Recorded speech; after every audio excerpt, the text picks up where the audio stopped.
Thank you, thank you. Hello, welcome back to the industry main stage. I hope you had a lovely lunch break. So, our next session asks a seemingly contradictory question. What if social media was actually good for you? Our panel will push back on social's bad reputation to rethink how platforms, content, and communities can support well being, learning, and meaningful connection. The conversation is moderated by journalist Taylor Lorenz, and Taylor will be joined by content creator and entertainer Reggie COUZ and Rabble, a pioneering technologist and activist redeemed for their work in social media and decentralized technologies. I'm delighted to welcome to the stage Taylor, Reggie, and Rabble.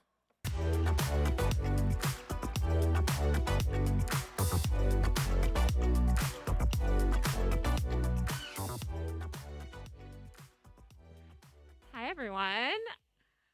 I feel like we're very weighted towards this side of the room, so I'm really sorry if you see like my back for part Yeah, of this. I'm gonna try my best to kind of like look over there. um, so welcome. Thanks for being here of today. course. Yeah, thank you so much. Pleasure to be.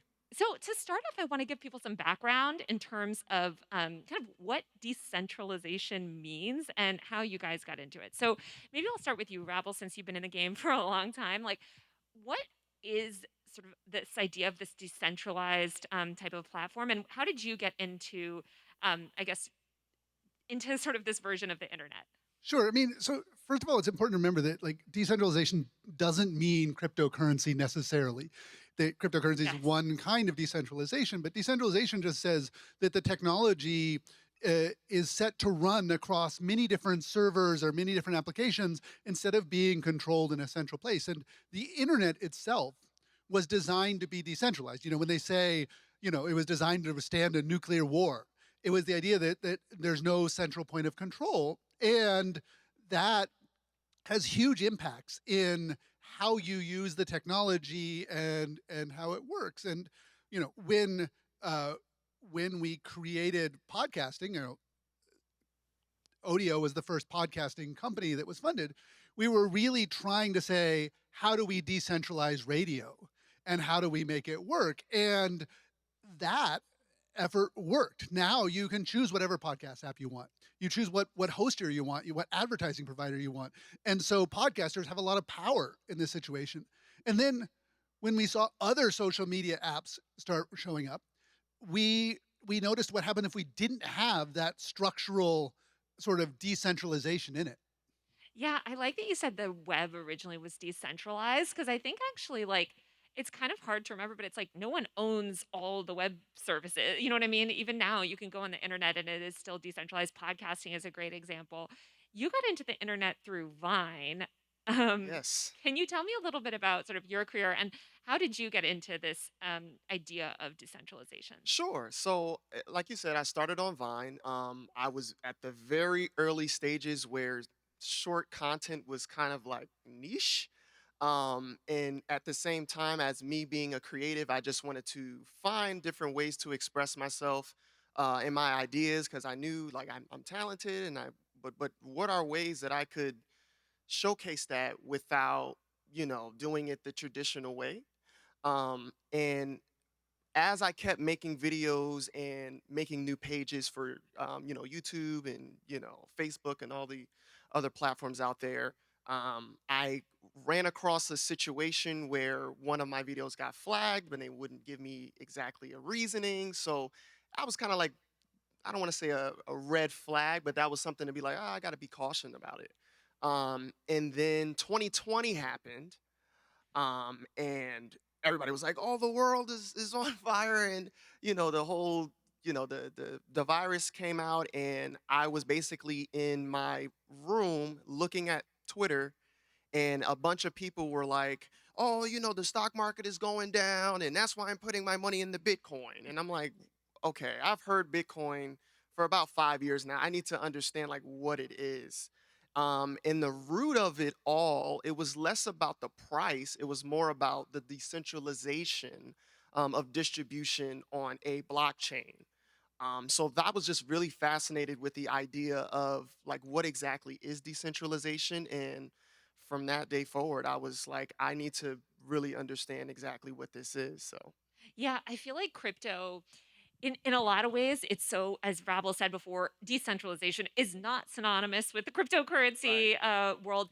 But I think the word decentralization and this idea of a different kind of structure for our technology did really become pervasive, as you mentioned, with the Right. rise of crypto. So, Rabble, can you talk a little bit about kind of, I guess, building technology products and this idea of decentralization?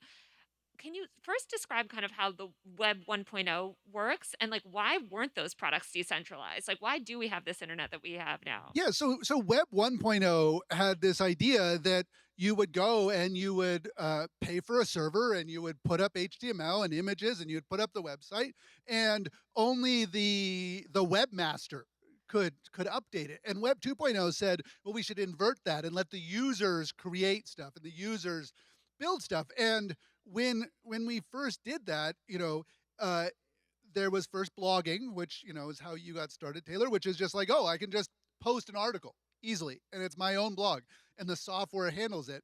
And then when we created Twitter, there was this idea of, well, let's just make it over the phone. Let's just make you send the text messages over the phone. And the original hope was that there wouldn't be trust and safety problems. There wouldn't be like everybody's just going to be nice to each other because people like you should trust who you're talking to. And so initially Twitter didn't have a trust and safety team. It was just like, well, let's just all be about free speech, and if we just don't take anything down, it'll be okay. And you know, it's very telling that there was only one woman on the team at the time, and her job was to deal with the problems and all of the reports. But the the reality was, once you had a single server, once you had a company behind it that was responsible, then the users lost the power to regulate and set up these things. And then you became dependent on the platforms. And the platforms developed these massive trust and safety teams, and they developed this sort of set of almost laws around it. But the users, we as users, we don't know what those are. Like, so we're operating in the system where we don't know what the rules are, and you can get your accounts taken away. And I know both of you have had issues with your accounts suspended or taken away, and you don't even know why. Yeah, and I want to ask you about this, Reggie, because you're a creator and you mentioned that you had this video flagged. Yes. First of all, let's just establish this video was not anything too crazy, was it? I mean, you weren't doing No, some not gore or real. some. No, no, no, no, no, no, no, no. So it was a pretty normal video, it sounds like, or at Mhm. least in line with your previous content. Um, what did you? Can you describe that process of a creator and just the loss of control and kind of like?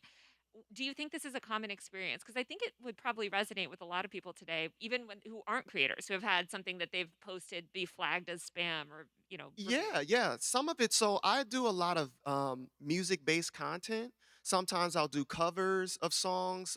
Sometimes I'll have something that maybe is a snippet from a movie or anything of that sort.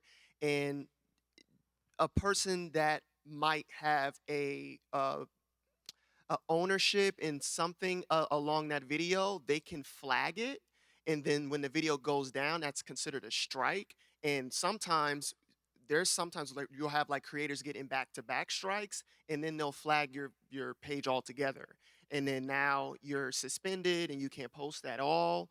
And then you'll get into a situation where you're disputing, and then the disputes are kind of automatic too. So you're like, well, can I speak to a representative? Yeah. But it's never been too easy to get hands on somebody that could actually help with your situation. So a lot of the times creators are, to Rabble's point, are at the mercy of these platforms, and we don't have clear rules. Or there's, I mean, if we do look at the terms and conditions, which are probably like 150 pages long. And you don't have any say either. It's like you Right. either you either accept Right. whatever the terms and conditions are and use the platform, Basically. or you walk away. You have no agency. Right. And when you have your supporters that are, very comfortable with whatever platform you're posting your content on, it's difficult to explain to them. They're like, hey, I want to, go to this platform over here that could get, you know, be better for all of us. But, that's one of the things that, to do here is explain why that's important. Yeah, I mean, you mentioned it sounds like a copyright issue, which Yes. is very frustrating. There's also just this whole range of issues, as you mentioned, Rabble earlier, that fall under sort of trust and safety. Um, Can you talk about how you evolve, like your view on trust and safety evolved? And there are people that'll say, well, the decentralized internet will never work, or these decentralized platforms will never work because there isn't this central control of somebody doing a ban hammer, and it's just going to be overrun with spam and scammers and bad actors because Yeah. it's too open. I mean, so there are ways in which you can design systems that are too open and don't have systems of control. But if you look at like the studies of the commons, there are examples of a commons where the common forestry or the fields or whatever or waterways are well managed, and there are examples of it not being well managed. And so, Eleanor Ostrom, the first woman to win the Nobel Prize in economics, she studied this stuff, and she studied real world commons, but we can apply it to digital things and say, okay, you can make systems that aren't owned and controlled in a single place by a single person and have systems of accountability. But you do need ways in which people can have control. And we see that with some of the things. We see that with the way the web works, with the way email works, with the way podcasting works, the way web forum work, where or even subreddits, where the central platform isn't making all those decisions, and you know who to appeal to and who to account for. And then, one of the things that happened to Reggie was the whole platform got pulled. Yeah. Like Twitter owned Vine, Yes. and then Twitter's just like, we don't want to run it anymore.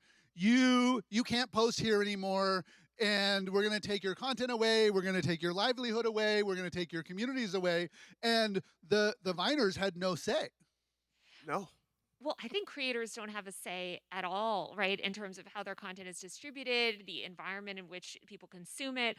I mean, even when you consider the change from Musically to TikTok, there was this whole generation of musers that kind of lost their ability to connect with their audience because the platform had so radically changed. Yeah. So I want to talk about Divine, which is, you mentioned sort of like we're bringing back Vine. If you guys, I don't know if you're familiar, but maybe do you want to talk a little bit about it and kind of explain how it works a little bit differently than a platform like Musically or how Vine originally worked?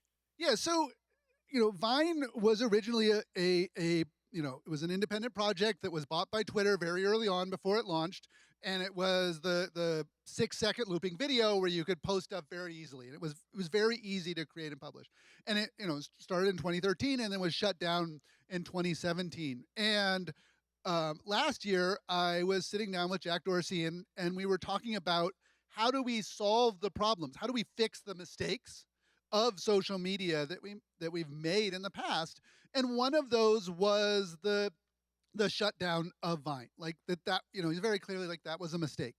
But the other issues were the very way in which Twitter and Vine were created made it impossible for the company to do right by the users, because the users didn't have access to their own systems of monetization and they couldn't control their own hosting.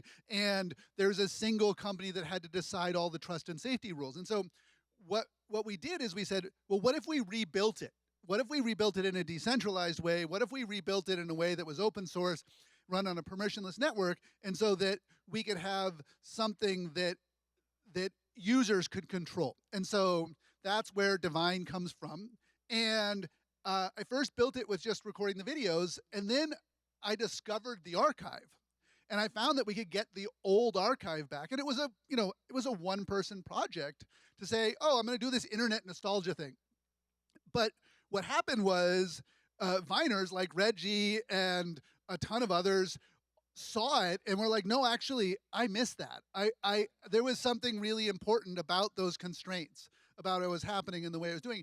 And there's something really worrying about the world of AI generated content today, where you go and you sign up for TikTok or YouTube and you will see mostly AI generated content as you get started. I think there was a study that showed that 97% of kids' videos, if you just start watching them, are going to be AI generated content. And I don't want that world. Like, it's fine if I know it's there, but I feel tricked. And so I talked to my friend who was this human rights activist who'd been doing like tools for cameras to observe like massacres or human rights abuses. And I said, can we use this like very serious technology to verify the provenance of this content for these looping videos, these short-second videos. And that's where Divine comes from, is we basically combine new technology that didn't exist in 2013. We couldn't have used it that way to verify the reality of the content, the authenticity of it, and to make sure that we don't have a single set of controls.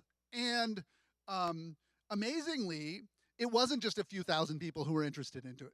Millions of people got really excited about it, and excited about an alternative social video app and the possibilities that we could do. Yeah, well, I'm also curious, just Reggie, as a creator, what makes you interested in this type of platform as well as, I mean, you mentioned AI. All of these platforms we know now use creators' content uncompensated to train AI. If you've Right. been posting content on YouTube, you've contributed to Google's bottom line by helping For them sure. build their AI system. So, what do you think about now as a creator in terms of ownership and control? You're still making content on these other platforms, but yeah, what appeals to you about sort of Divine and in terms of that? Yes. I think what I love about it is, again, like giving the creators the control, but also I love the fact that could be a way to reconnect with your supporters. I think a lot of the times, a person that is a creator and people that enjoy my content, I do want to connect with them a lot better.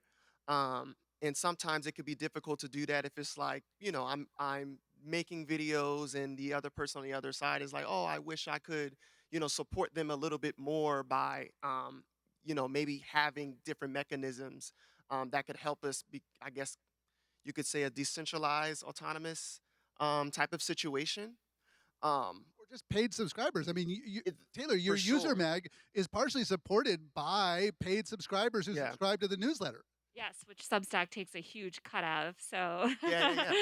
Yeah. yeah, which is, I think, yeah, it's hard. I want to talk about incentive structure on these different platforms because I think this sort of centralized social media has gotten a really bad rap. Right?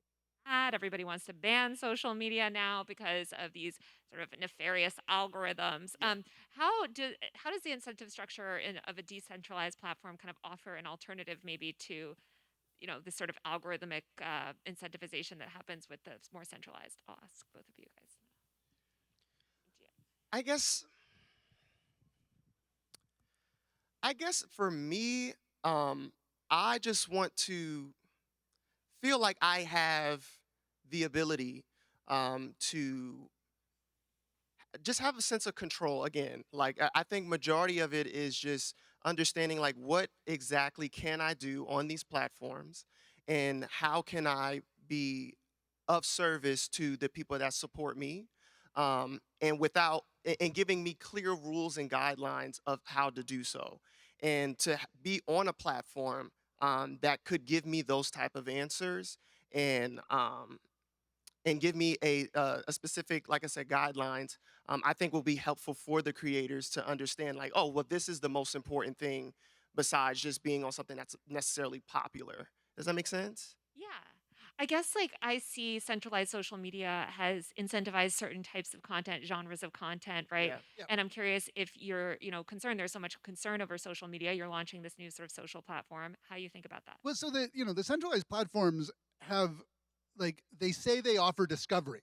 So like one of the things that if you talk to TikTok is like they offer discovery, but what the other side of it is, if like 70% of your viewers are new, that means that when someone likes your stuff and wants to follow you and wants to engage and wants to be a supporter, wants to be a super fan, they will follow and they'll engage and subscribe, but they don't get that content. And Yeah. so there's a breaking of that relationship.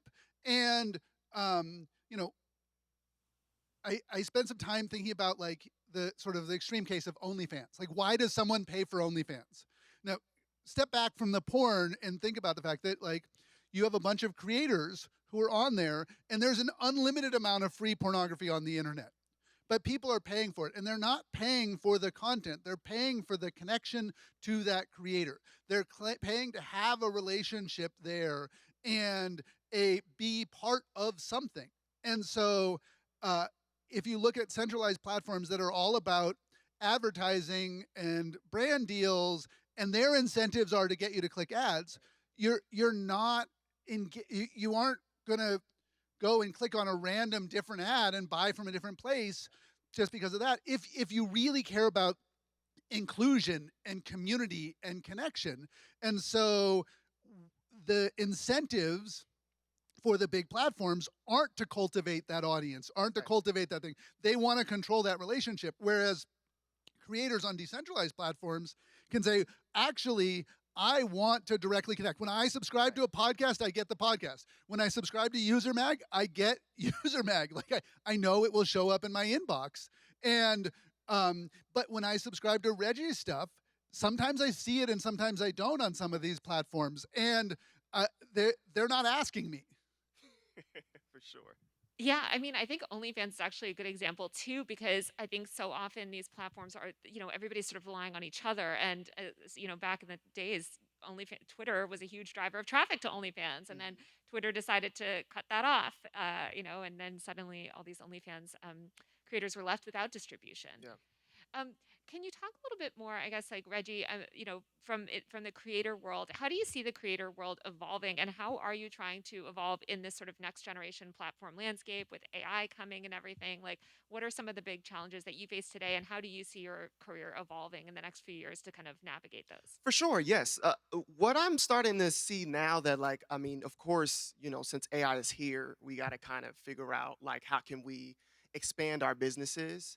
I think a lot of things right now is super fragmented. It's too, like, I'm doing this over here and they're doing this over here. So, like, trying to figure out how can we bridge, at least for me as a content creator, how can I bridge everything together to where if we do something like a subscription based, where I'm having exclusive content, but I'm also doing a movie that I'm promoting here. So it's almost like a newsletter of everything that I'm doing, and also figuring out, like, what are some cool things, as far as like NFTs, right? I know that was a thing in like 2022, where I can have almost say like a super coupon, which is only going to be available for 200 people, for my super fans, you should say.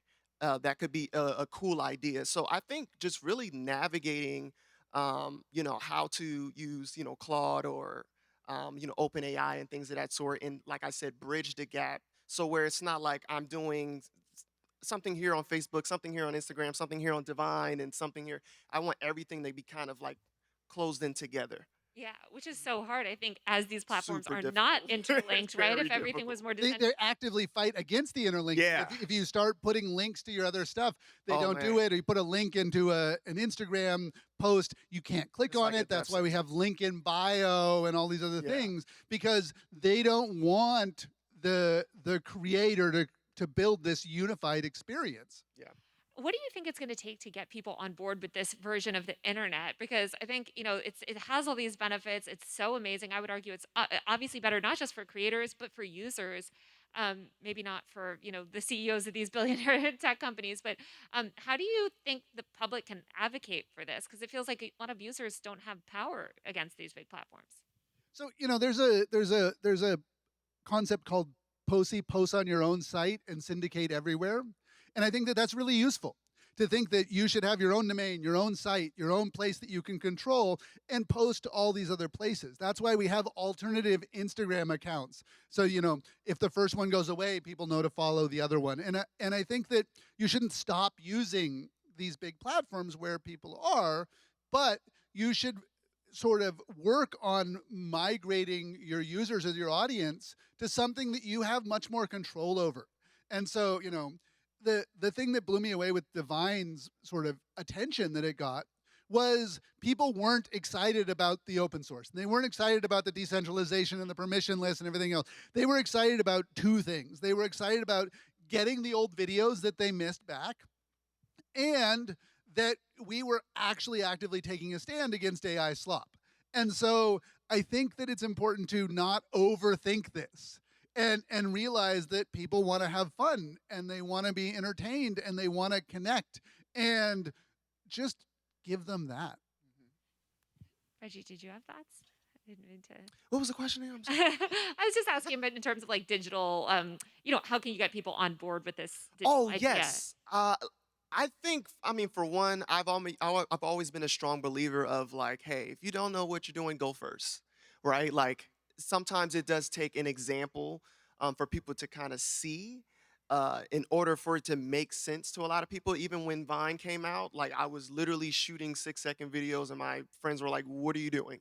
Right? But I saw the vision of this is a avenue to where this could be a better way to distribute content.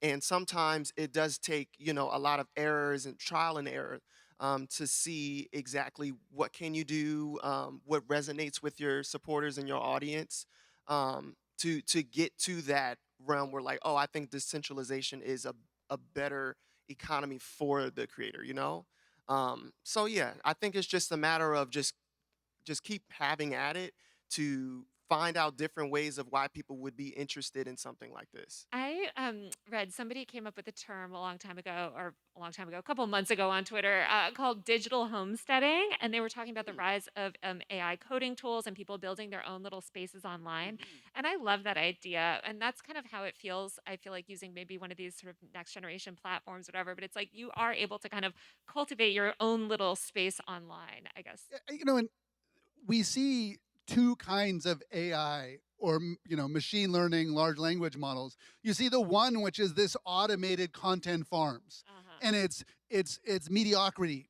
and it looks beautiful, but there's no substance behind it, and that's the thing that feels like it's tricking us. And then there is the fact that it is also democratized technology.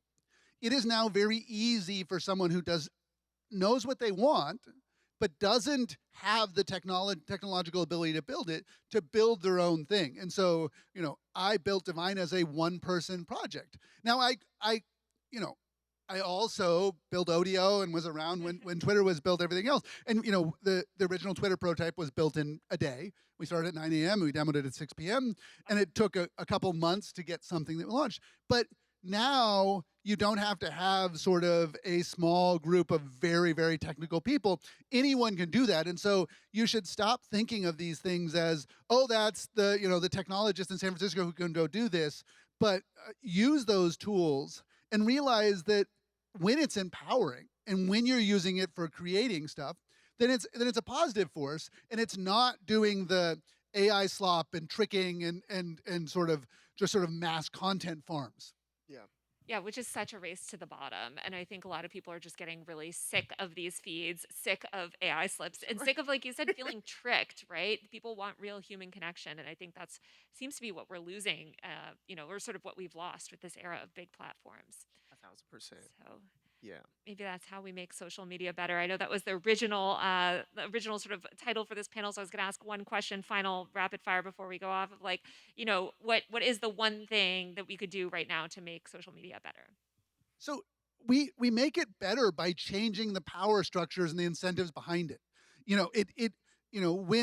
When Twitter first launched and there were like 12 of us on it, it was like the nicest place you could imagine. Like it was, For real. Mr. Rogers' neighborhood of social media. Yeah. And then what happened was it grew. It got a bunch of power to define culture and news and drive things forward. And you had massive economic incentives around these things. You had economic incentives around driving ads. And so those pushed social media to do these unhealthy things.